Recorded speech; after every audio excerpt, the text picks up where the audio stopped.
Ladies and gentlemen, boys and girls, worshippers of all ages, welcome to YouTube. My name is SeaRaptor, and today we're back concluding our series here of ranked recommendations for Season 16 as we take a spin through the Tier 7 battleships. Now, as before, what I've done is I've kind of condensed the list down into, hey, these are some really good picks. These are some things you might want to consider. These are some decent picks. And then at the very end of the list, we'll talk about a couple of ships that I would recommend avoiding. With that said, you can argue a case for almost any Tier 7 battleship. So just because your particular ship of choice isn't on the list, get over it, right? If you want to go play a Nagato, and I don't talk about Nagato, go play Nagato. I don't care. No skin off my nose. All right, let's get to it.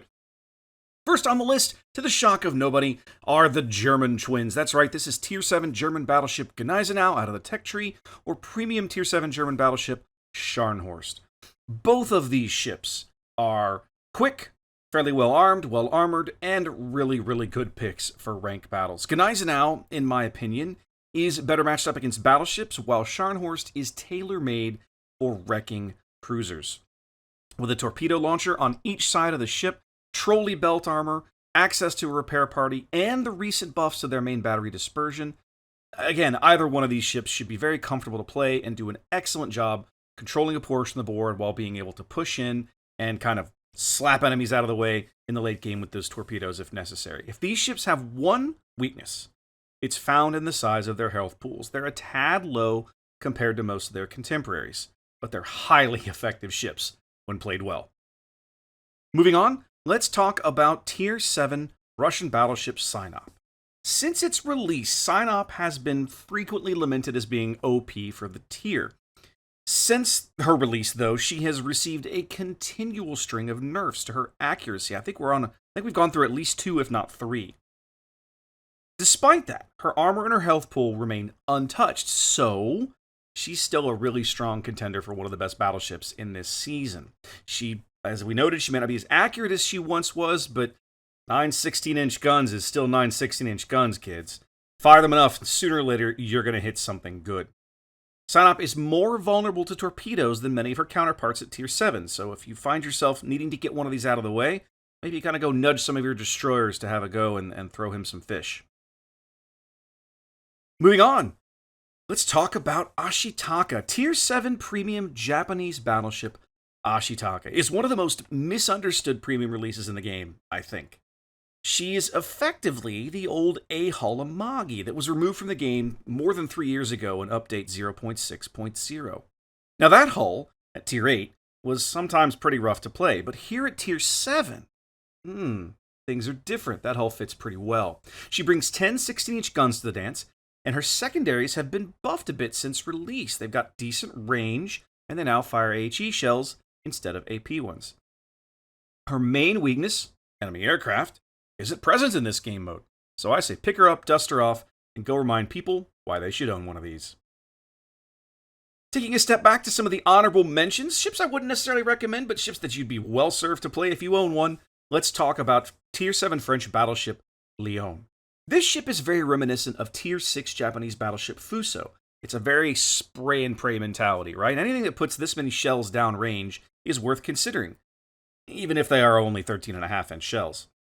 In fact, it's not uncommon for Lyon captains to just vomit HE out of these barrels, so effective it is in burning down enemy battleships and crippling enemy cruisers. I can't count the number of times I've had my engine knocked out driving a cruiser against one of these damn things. It's irritating.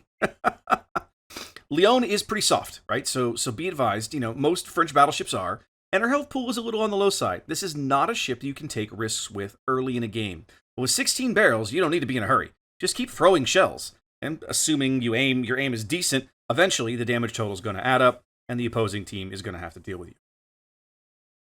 Next on the list, Tier 7 Premium HMS Nelson. Now let's get this straight up out of the way up front. Nelson is squishy, right? This is not easy mode battleship, nor is this a newbie-friendly ship in general. I feel like this ship has a slightly higher skill floor than some other battleships in the tier. Still, a Nelson in the hands of someone who understands how to position the ship and work around her armor vulnerabilities is a thing of beauty. She has the same ridiculous heal that the high-tier British battleships get, so she can soak up HE and fire shell damage for days. But if an opposing battleship gets an angle on her, she eats citadels for breakfast. So you have to be very cautious with this ship. These 16-inch guns are all forward-facing. She has a ton of firepower, and like Ashitaka, her traditional weakness to aircraft don't matter a damn in this particular season of ranked battles. Also, guys, pro tip, if you do play your Nelson, just remember the ship has AP. Remember? Just keep that in mind. Okay, good. Glad we had this little chat. On the other end of the spectrum, ships I would avoid. We'll get another British ship here. This is Tier VII HMS Duke of York. I quite enjoy playing Tier 7 tech tree battleship King George V, but her premium cousin is a whole other matter. That's not to say that Duke of York doesn't have anything going for her. She does. But her main benefit, the main reason you would take this ship, is the improved ricochet angles on her AP rounds. Well, that's such an obscure stat, most players don't even know it exists, don't even know about it. And so they continually fire HE shells in this ship. And her reload is way, way slower than KG5, like 20% slower. It's 25 seconds on KG5 versus 29.5 seconds on Duke of York. Making 14-inch guns work at Tier 7 isn't Duke of York's problem. Making those guns work with this ridiculously gimped reload speed is her problem.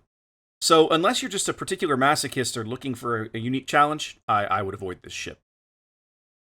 And lastly, you knew it would be here. Yes, ladies and gentlemen, this is Tier 7 American battleship USS Colorado. Anybody who's hung out with me on Twitch or YouTube knows how little regard I have for the American standard battleship, so it should come as no surprise to find Colorado on the naughty list. Now, I will say, there's not a damn thing wrong with Colorado's guns, right? She only brings 8 of them, but, like, they're not bad guns. Nor is there anything particularly wrong with her health pool anymore. That problem has long since been corrected. However, she remains crazy slow, which is what really limits her effectiveness. Now, granted, there are some small maps in this ranked battle season. Big race, anyone? But do you really want to roll the dice on on predicating a ship's usefulness based on what map she gets? I don't think so. I think that's too big a risk. There are just better ships to take that can actually get to the battlefield in an engagement zone in a timely fashion. Do your team a favor, leave your Colorado in port. There you go, guys. That's my look at Tier 7 battleships. I'm confident that we'll be raging at each other in the comments very shortly. Anyways, thanks for watching. Be safe out there, and I'll catch you next time.